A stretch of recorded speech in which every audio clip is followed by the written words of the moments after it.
most a lot of social science, especially since functionalism beginning in the 1950s, relied heavily on incorporation rather, as its the end product. It would a lot of functionalist sociology worked from a model that assumed incorporation.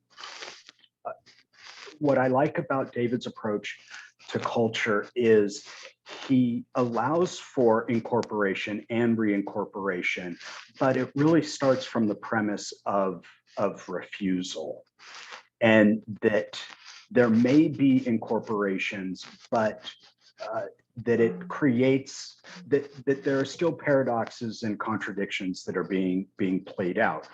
And the contrast that he illustrated, the case studies, is he relied on an ethnographic reading of heroic societies, of course, in his usual fashion across myriad cultures and regions. And then he used their efforts arose as a rejection, a conscious rejection of commercial bureaucratic relations. And that the logic of heroic society can become recovered and reincorporated, and leading to new rounds of schizmogenesis, whereby they are rejected and social orders created in the very rejection of those heroic elements. So what I like there is that it sees culture as a deliberate political project, but a deliberate political project that can be done in ways of through refusal rather than or in addition to resistance itself. And so to my mind, he helps move along theories of social science that have relied on these models that I guess they're entropic in a sense, that they do argue toward a resolution of contradictions. And, you know, at the high point, we can see that with Francis Fukuyama's notion about the end of history. But there's really a different kind of political act going on, where people are constantly in everyday ways are defining themselves against things. And so this approach allows for an ethnographic model to trouble some of the narratives about what constitutes the quote political realm in social science. Earlier today, I received a wonderful email on aesthetics that I would love to have. I don't want to put Kenneth on the spot, but it sounded like he was hoping to talk through this intervention that he shared with us, which I was really moved by. I don't want to put his words into my mouth. So I'm going to ask if he wants to share with us here, now that there might be some people who are here who have not received the intervention that you composed. So I'm hoping that you'd be willing to give a gloss of that, because I think it relates nicely to some of the ideas that David Graeber develops in this article. Because if he's trying to write, if David Graeber's trying to suggest, he ends this article saying, asking, what would a world history look like if we did start from creative refusals as a basic unit of sociality? this collective effort to define oneself against something, how might we be able to rethink world history and then, social sciences, and of course the very idea of what constitutes scholarship. So Kenneth, would you like to jump in here? Sure, but I don't want to take too much time. And I'm not 100% sure if I can connect it directly to what we're supposed to be talking about today. Because I had written something that was inspired by one of our past sessions. This was the session on what was that paper again? It was on the dialogic process and conversation as a mode of knowing, and how that is how David contrasts that against this notion of this classical notion within academia of insight as something that is the product of great individual minds, that monastic self, right? One of the sort of dialogic insights from that conversation was that there's these ideals of these aesthetic ideals really within scholarship, and one of them is coherence, that our work should be coherent. This usually presents itself as a standard of method or as a standard of ethics, i.e. What is one is true or what is good, but really it's a standard, I think, of what is beautiful, that one should look coherent. One should present oneself in one's writing or in one's seminar interventions or in participation in reading groups like this as someone who's coherent. An insight from that conversation, I forget now the individuals because it's been several weeks. I think some of us were there. Hello. That perhaps once we recognize coherence as an ideal, we can then pose it against cogence as a different ideal, bringing worlds together.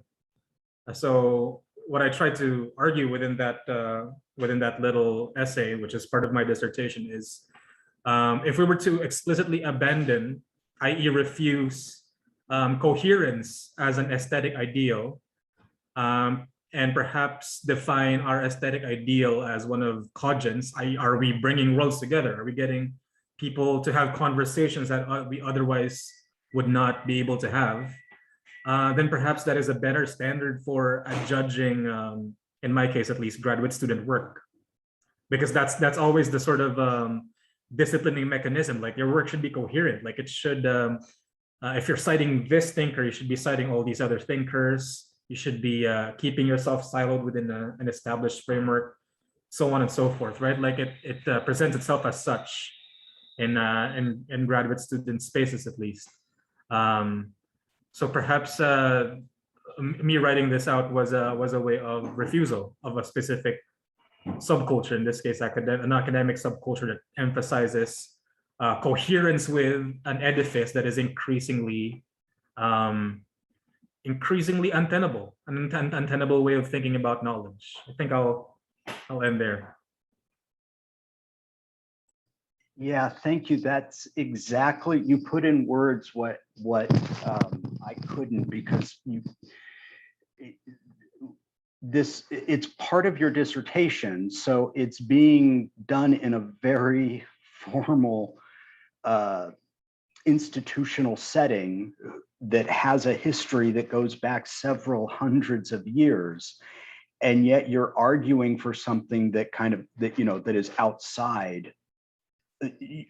You're arguing in favor of forms of knowledge that are generated outside of institutions, which is what we're doing right here, which is probably why we're doing it right here. So when you sent it, I responded and mentioned how inspired I felt by it, because it really encapsulated, for me at least, this idea of speculation and surprise that really, which if you think about what speculation and surprise is, it's magic. And the sort of the magic that's underneath all of this that I think, I mean, as humans, we're drawn to. Like, I think David Wengrow has talked about how early cognition was about thinking magically. It was magical kinds of thinking in the Paleolithic period. So thank you for sharing that. The article, you know, it's very ethnographic. I am not an anthropologist, so I accepted the sorts of comparisons that he was drawing and read this with very little expertise whatsoever. So you know, the thesis I kind of accept on its face, but I'm not very well read in heroic societies at all. Commercial bourgeois society, yes. So, you know, I get where the argument goes, but it's really the elements of the heroic society were novel to me. I wonder if anyone would like to sort of comment on how David Graeber understands heroic society in the way that he uses it in this piece.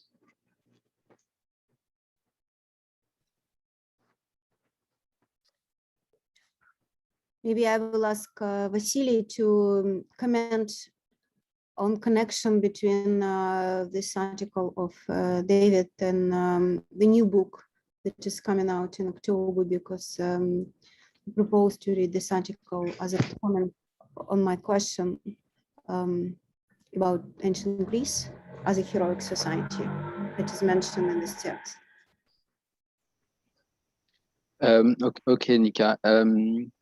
I actually haven't read I haven't finished I haven't read this specific part of the book that is going to be published in October about heroic societies. What I can do, however, maybe I can quickly talk about the way David Graeber introduced this paper during his course on value. If I remember it well, it was I think he was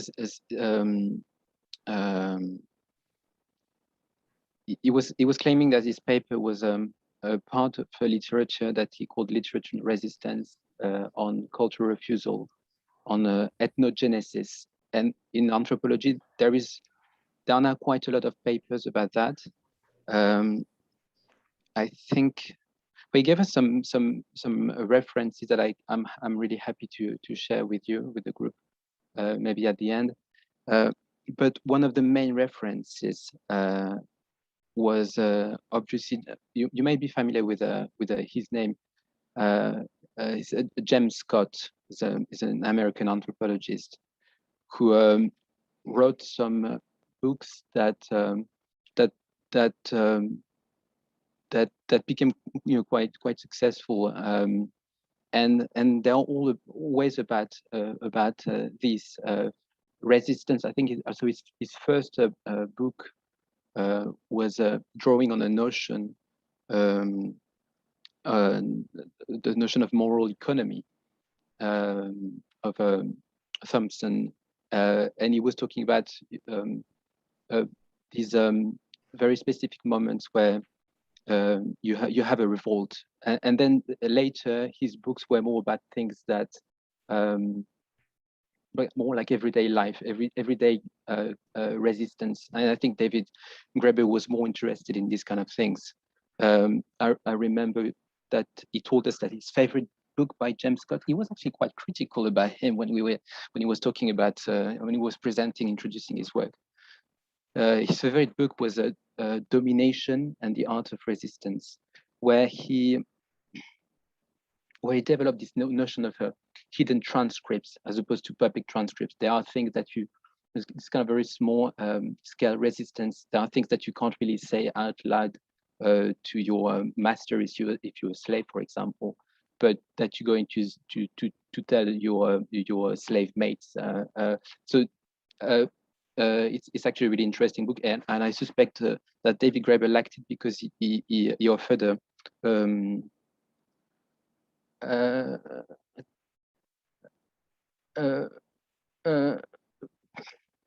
maybe a different approach to power that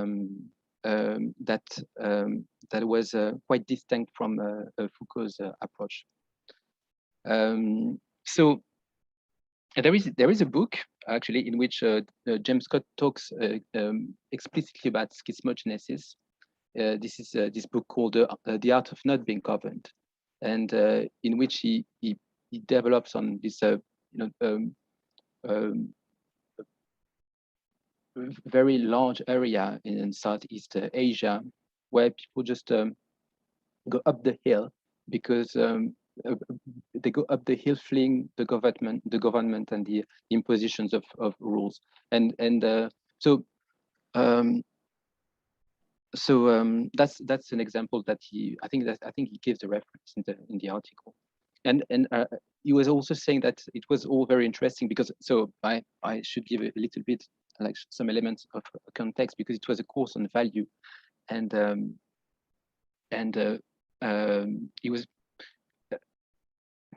I think he found it a bit problematic that we were talking about values in terms of what we are against. Because on the other hand, there is the question what there is the question what we are for. You know, what are the important values,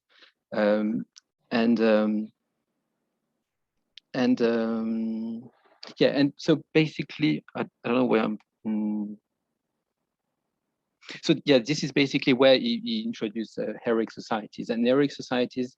So there is quite a lot of literature about that, to be honest. So heroic societies are societies that are seen as the barbarian fringes of those great commercial bureaucratic societies of Mesopotamia, Egypt, and the Indus Valley. And they are people who came to define themselves as in opposition to the values of these societies, which were commercial bureaucratic. So basically, you have on the one hand these bureaucratic societies where the ultimate values, if you want, are order, efficiency, wealth, security, and on the other hand, you have those heroic society, which are very much the kind of societies that are told in the great epics.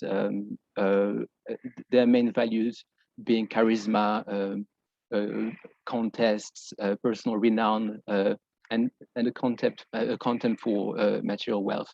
And this is so what David Graeber is trying to say is so the story that James Scott is telling is all very interesting, but we should not be it would be wrong to think that being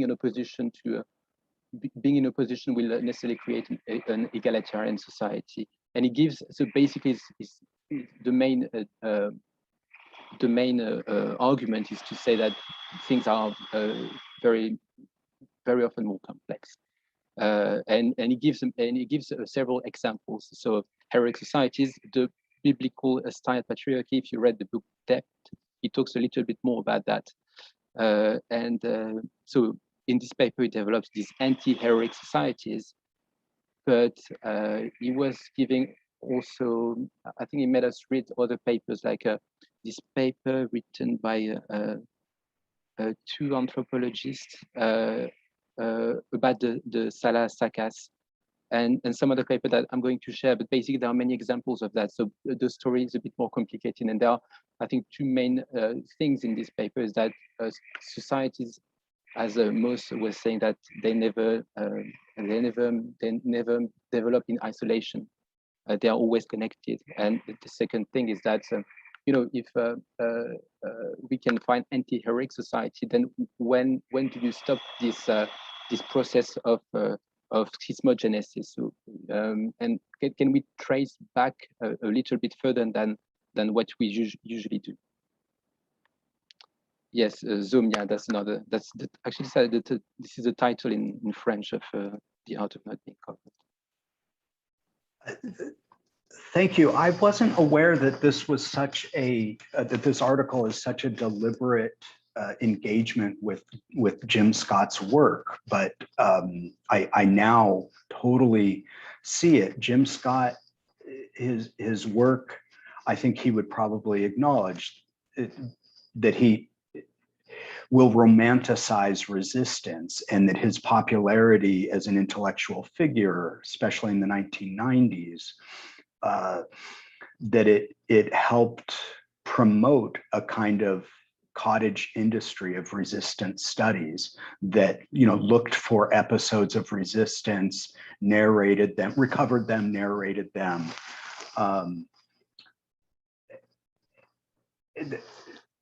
The way that Graeber goes about critiquing Jim Scott's work, though, is really nuanced, and I think that's why I never understood.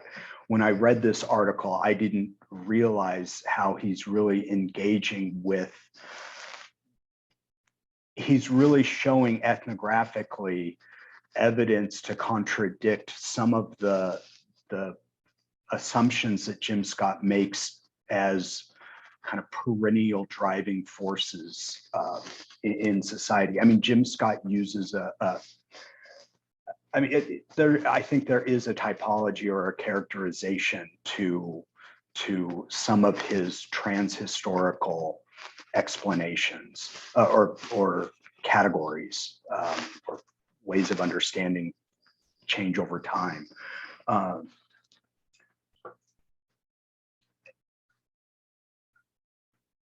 Do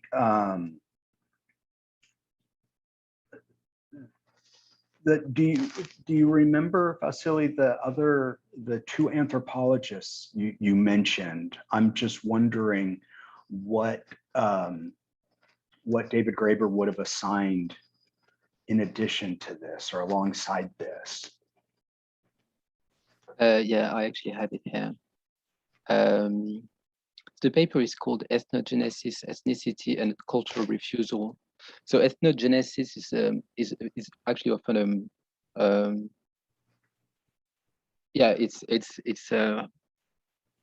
it's how they actually label the literature now. They talk about that.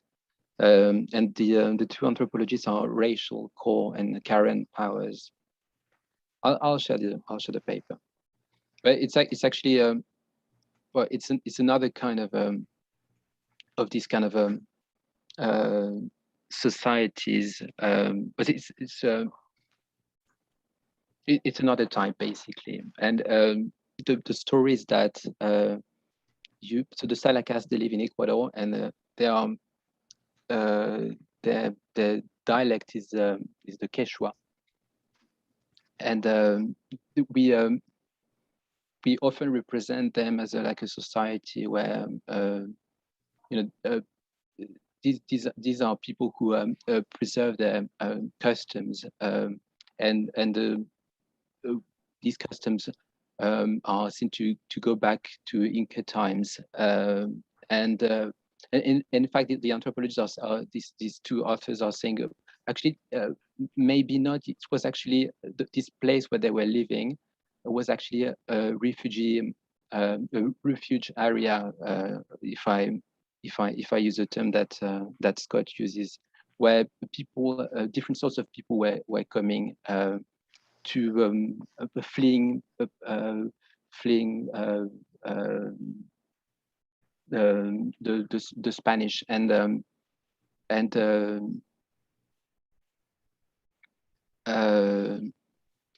so what is the story again?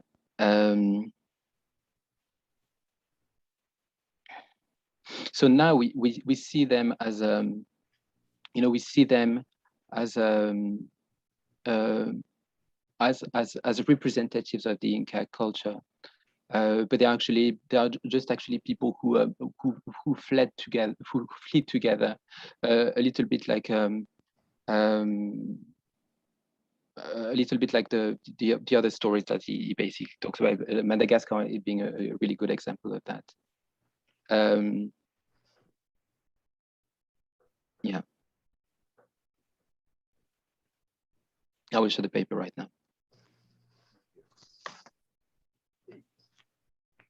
So if I understand correctly, David Graeber's critique was that really considerations of ethnogenesis are really starting from a flawed premise, because there is no inherent ethnogenesis. One needs to model so that it really is understood as schizmogenesis, because there is no genesis. Am I understanding that correctly?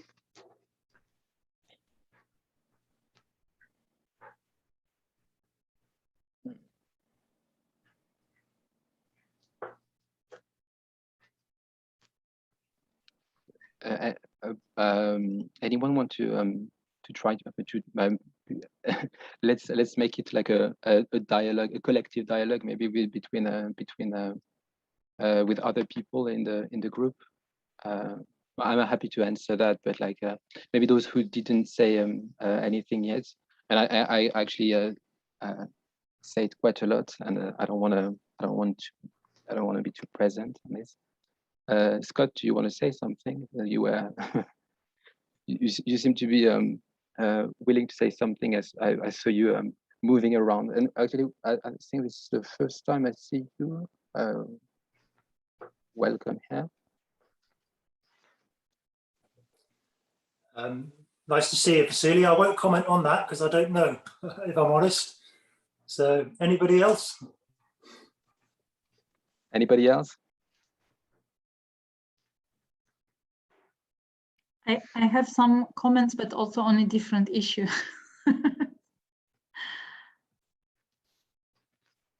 Yeah, and we don't have to go down this direction. Obviously, Vassily and I can have conversations at other times. So I'm very adept at derailing conversations. That's one of my talents. Zenaida, am I pronouncing your name correctly? Yeah, Zina is also fine. Zina, okay, thank you. Sure, I'd love to hear what you are wanting to say. Yeah, well, I was puzzled by one aspect, actually about the relation of the, let's say, neighborhood of wealth and the value of this wealth, because David starts his essay with an example where actually, with the example they are described in by this archaeologist who he cites, and where he says that let me just quote it directly. Yeah, so that the society there were vast quantities of new material goods, while at the same time rejecting the ultimate values of the societies with which they were in contact. So, which means that here he kind of emphasizes the role of the presence and of this material wealth close to the society which actually refuses. And then later on, when he kind of creates a list of characteristics typical for the society, this relation is not mentioned, but instead what is emphasized is the role of, let's say, secondary symbolical culture, well, secondary semiotic system, as Lotman would call it, for example. And actually, when you read this characteristics that he lists, like the role of the, not theater, but theatricality of this society, the role of these kind of playful practices and rituals, one could also think that it's actually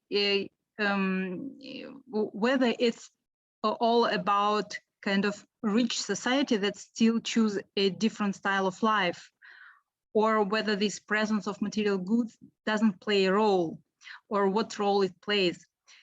And at least to me, I think this question kind of remains unanswered, because we see that there is this refusal, but obviously we know very little about those societies that are like partly documented, but mainly disappeared and left little traces.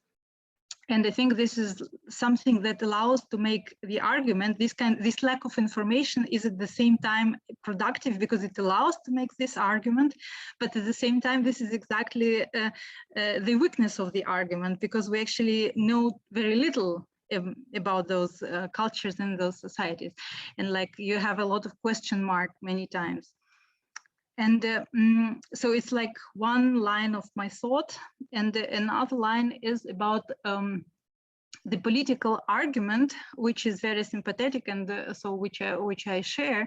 But at the same time, if we think that, let's say, we need to convince other people, or at least to pass the message on the topic to other people, and at the same time, we kind of see from the examples that all these societies they vanished.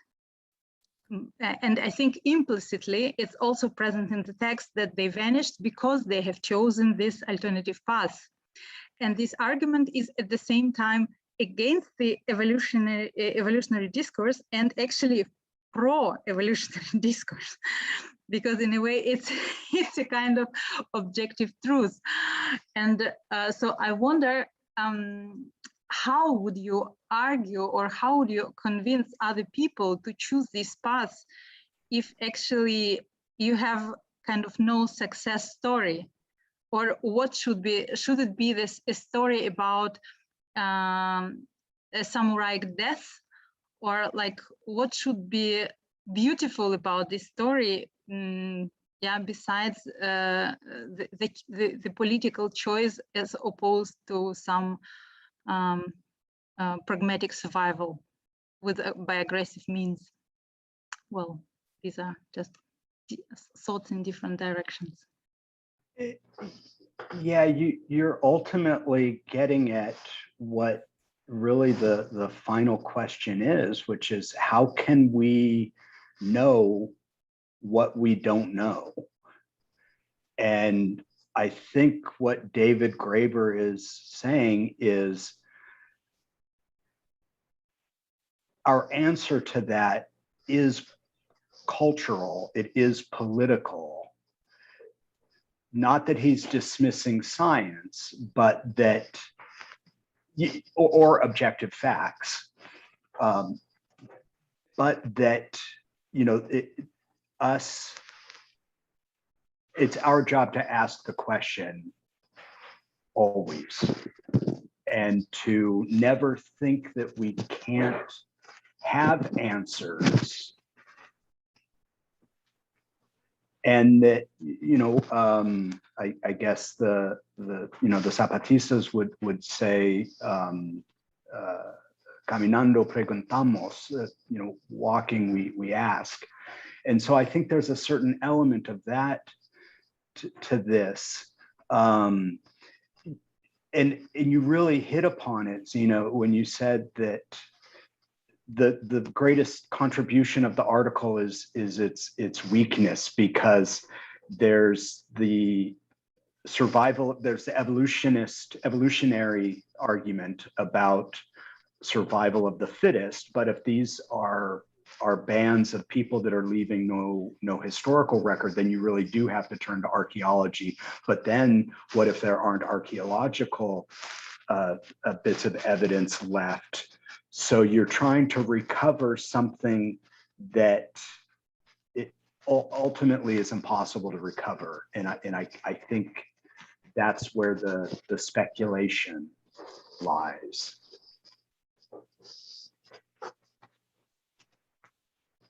About your second point, Zinaida, I thought that the example that David Graeber gives on Mississippian civilized societies, this civilization, it's actually a bureaucratic. I mean, it is it is thought to be the kind of commercial bureaucratic society, and it's actually a counterexample where people flee. They want to live on a more egalitarian egalitarian mode, and the bureaucratic commercial civilization disappears. So of course we're not sure about that, but until we don't have a better explanation for that, you know, we can believe that it, you know, it might be true. And it's actually a really good interesting counterexample of that. Also, there are many societies that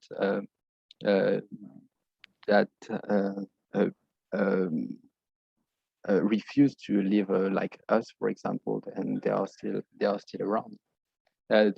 One of the things that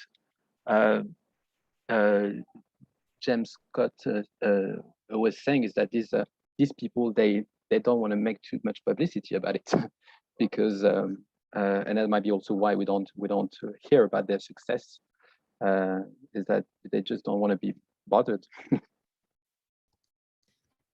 And plus, I think the whole idea of societies is always interconnected, is not that we can have one and don't have another. So it's not, you know, one type of society is always prevail and another one is always dying out. At least that's what I understood from this article. It's not clearly, you know, this type of society is always winning, and about another we just don't know anything. That's how I understand it. Yes, this is actually, I think it's a good argument, because in a way it's about kind of, if we see the fittest, it means that we that there exist others, yeah, that we kind of don't see, or we don't want to see, because let's say the hegemonic discourse is usually organized by the fittest. But I can maybe also give some background to my thinking, because for example, in my work, where I argue in a way that that kind of the life with shortages is perhaps the most ecological way to live in the society. It very often receive the questions style. Let's say, would you invite us to go kind of back to the lack of comfort, or like, thank you, we had it enough, so like we don't want to queue, or not to have enough of toilet papers, and so on and so forth. And I mean, this is a kind of argument you need to answer. And I usually answer it, of course, with the also kind of similar intellectual argument, saying that we need to challenge our economic imagination, or we need to allow for alternative possibilities, or we don't need to get our mind colonized by some mainstream ideas.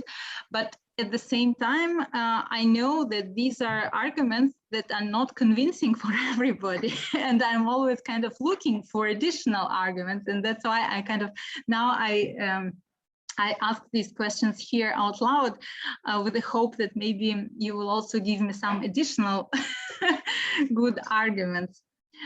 But I think these are just kind of important critiques of the everyday considerations that we need to keep in mind while offering whatever utopian ideas or invitations.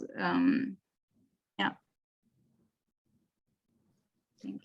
Zina, are you asking for a persuasive argument in favor of utopianist thinking? In a way, yes, but also a utopianist thinking that would definitely limit you in some of the comfort you enjoy today, perhaps. Because I mean, any utopian thinking also implies that you will choose something at the expense of something else.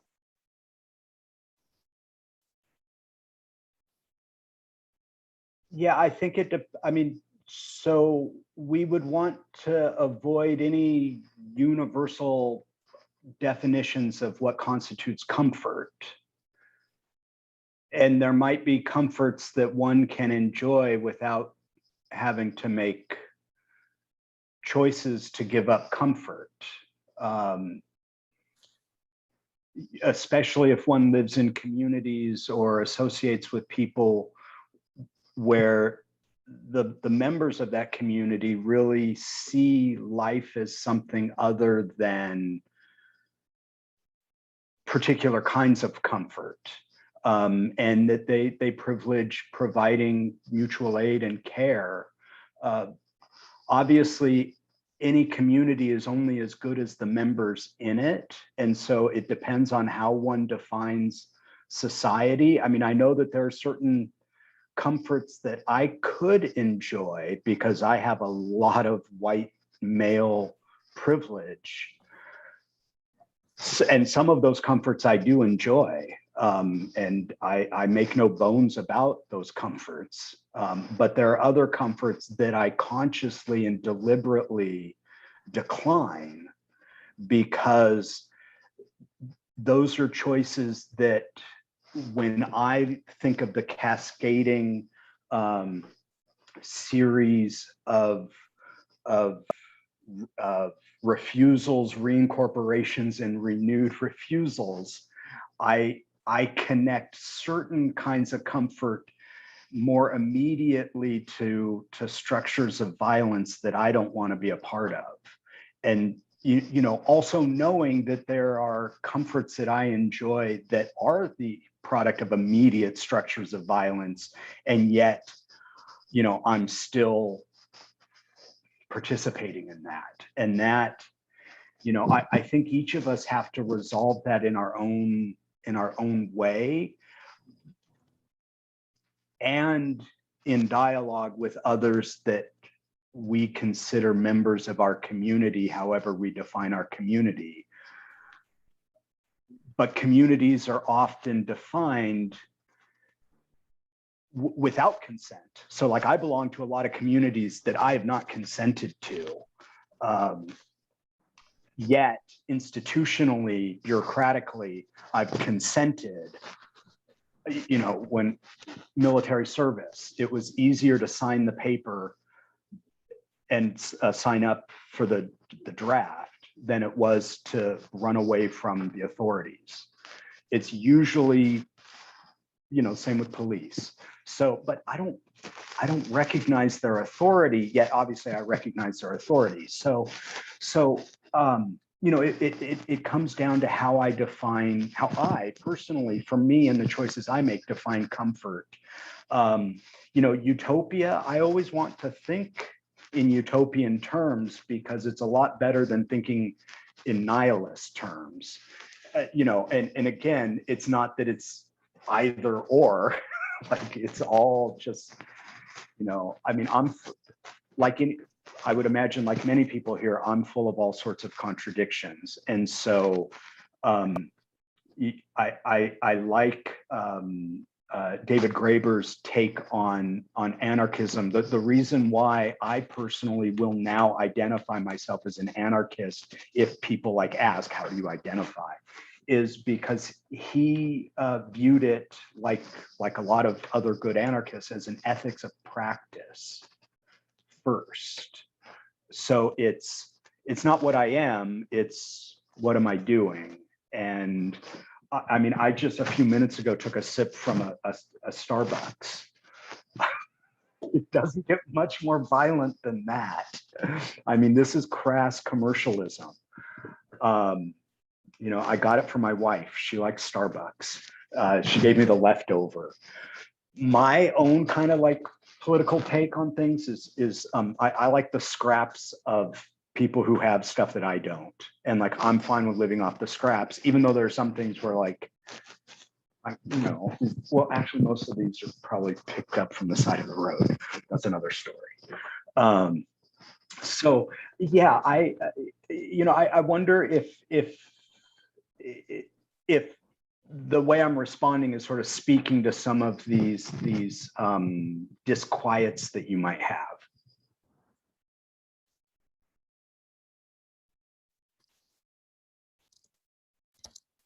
May I ask, Zinaida, why do you use this term utopia at all?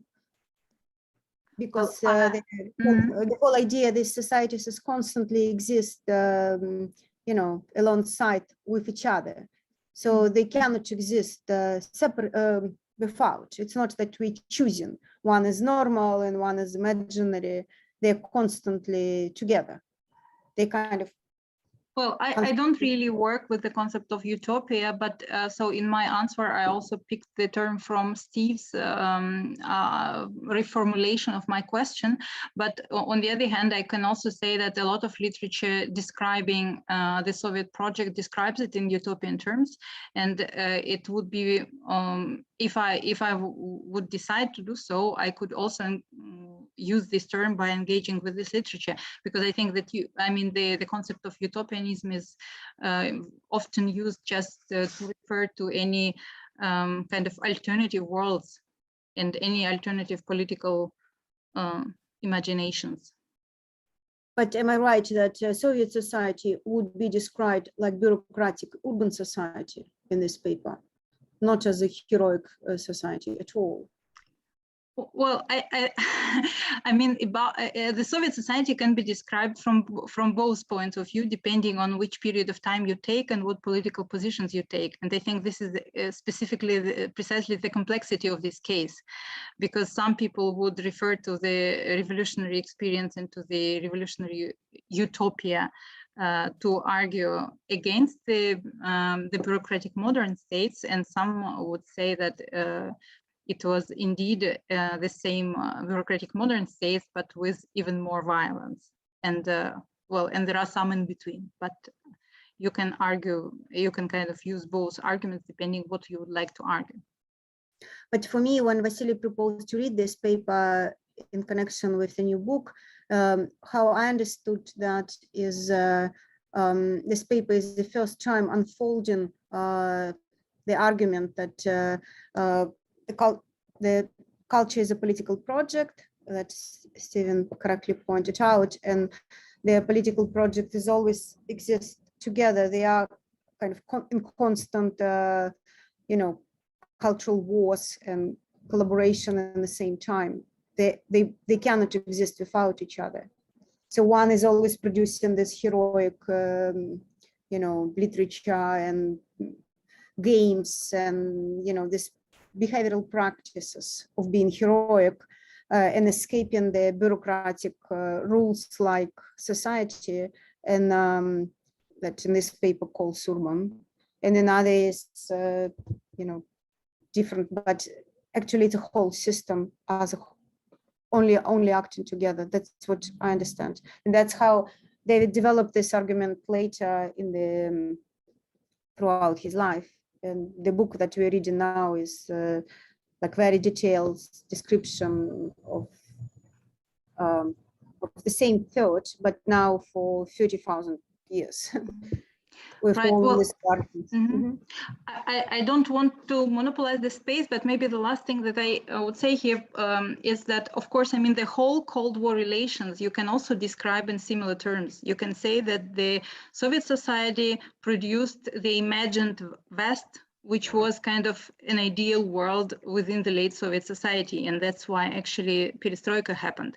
And on the other side of the Iron Curtain, the left Americans, not only Americans, Europeans, yeah, looked very attentively to the socialist project in order to produce their own political alternatives. So kind of this duality, and or not duality, but rather that the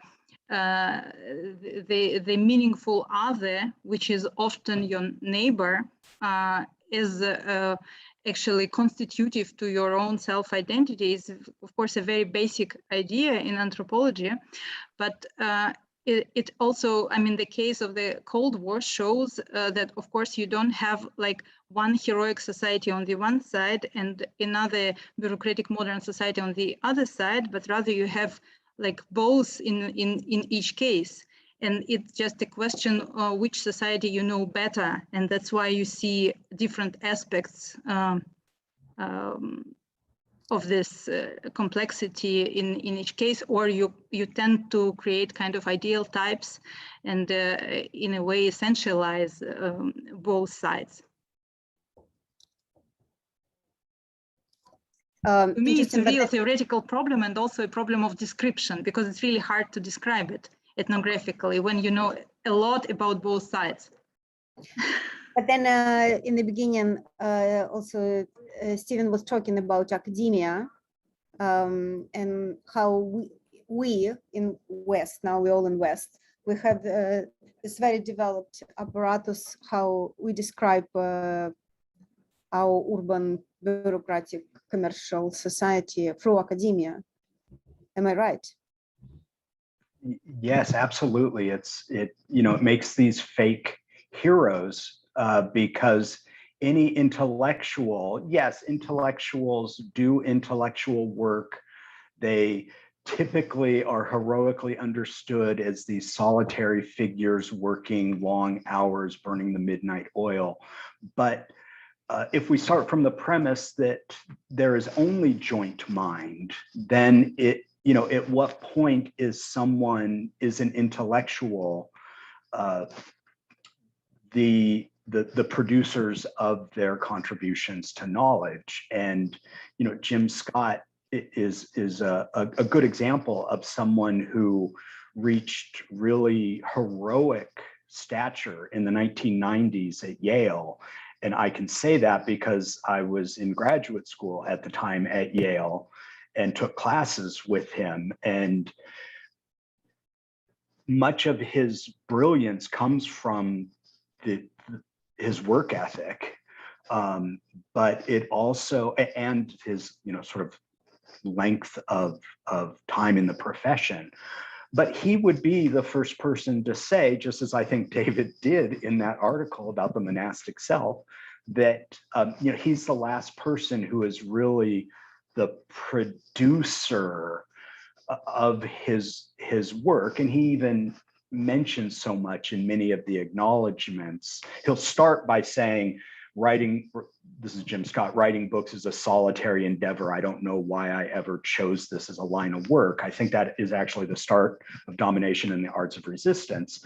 But he then goes on to talk about all these wonderful people who really, it's their ideas. He's just polishing them and sort of putting them in a different order. So I think humans will inevitably rely on categories. We will inevitably essentialize. Graeber's work, what I like about it is that it really starts from a social theory of action that assumes all actions to be intentional, whether conscious or unconscious. So to me, it's wonderful because I notice in the comments that schizmogenesis is used in psychology.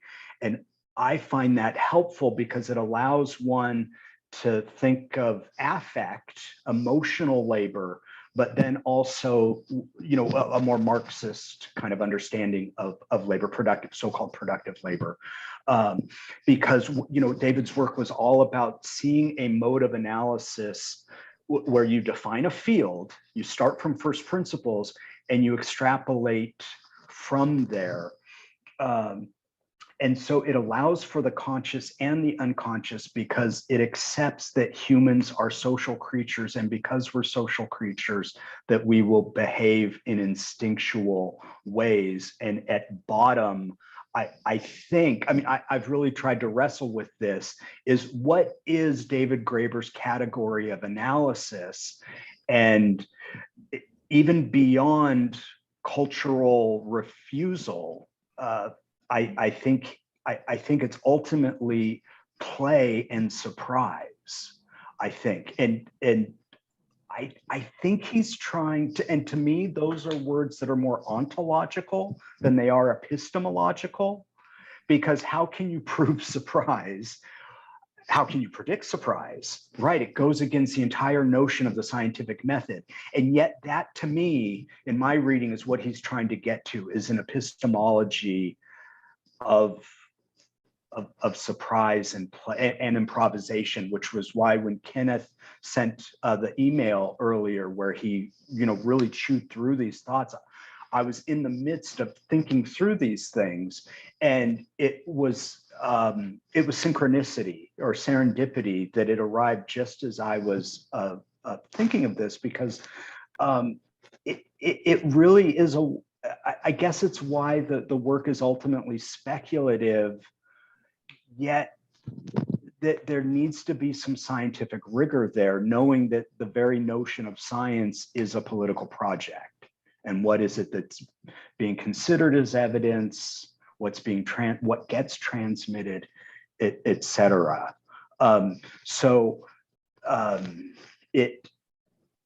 It makes the very idea of what constitutes scholarship, I think, in this new era, it makes us rethink, where are those spaces of generation? And oftentimes those spaces of generation exist because the people who are doing the generating are saying, here's what we don't want to be like. And I think for us gathered here today, there is a certain element of what we're not wanting to be like. I don't know what that is. I'm not going to speak for the group, but I know what I do like being around, and do like thinking about. And maybe, this is a joint mind, even though only a few of us are doing the thinking, but I'm, all of my thinking is the result of all the reading, whatever reading I've done. Just looking at, Tanya has posted that it's her understanding that schizmogenesis in psychology has to do with interpersonal dynamics and conversation styles. That would be amazing, because it would then, to use myself as an example, there are times I can obviously be long-winded, but there are other times when I am in an encounter, an engagement with someone who I know to be through history long-winded, and I will decide not to be long-winded, because there's nothing worse than two long-winded people. One long-winded person is bad enough. I'm going to pause right there. And if there's an awkward silence, I will allow it.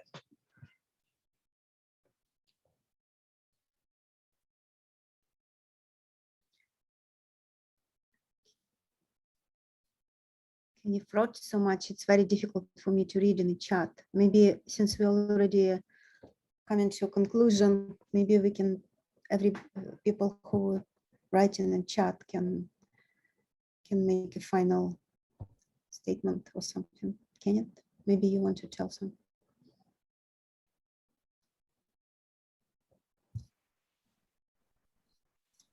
Can it?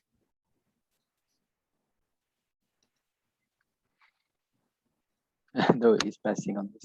And maybe someone who didn't hear that would like to react or to refuse what we've said so far.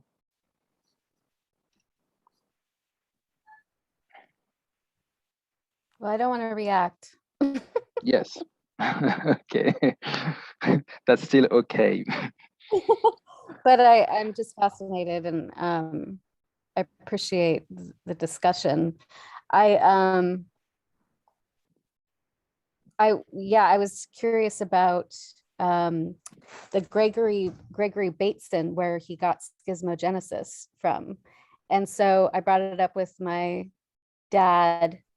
My dad is a psychologist and my mom's an anthropologist. And my dad was like, oh yeah. And then he brought me this book. The Ecology of the Mind. So I'm actually in recovery. I'm in Alcoholics Anonymous, and apparently he did a whole chapter on the theory of alcoholism and the cybernetics of self. So I just got this, so I'm really curious about reading it and learning more about the system of refusal, because there's so much of recovery is about sort of reframing your relationship to alcohol or to some sort of substance. So there's just lots of different ways of looking at it in terms of internally yourself, and then like our own, you know, ecology, right, of the mind and our body, and then the ecology of our family, and then the ecology of our community, and then and on and on and on. So anyway, just thanks for listening. Thank you, Tanya. I know that in this book, Bateson makes an important distinction between two types of schizmogenesis. I think this is symmetrical and complementary. This is something he also does in his thesis. But if you find because you're reading it, I haven't read it. But if you find like a chapter that might be interesting to read here, please don't hesitate to send the extract. That would be really interesting. I think we could read at some point, because we actually mentioned this notion of schizmogenesis in these reading groups very often, and that might be actually interesting to read it in the text. Matt was also asking about Gregory Bateson last time. I love that. Yeah, I would love to do that, because I'm trying to grapple. I haven't read his work other than just a few pages of a monograph that he did in 35. Because I'd especially be interested in seeing, I wasn't aware of the two types of schizmogenesis, symmetrical and complementary.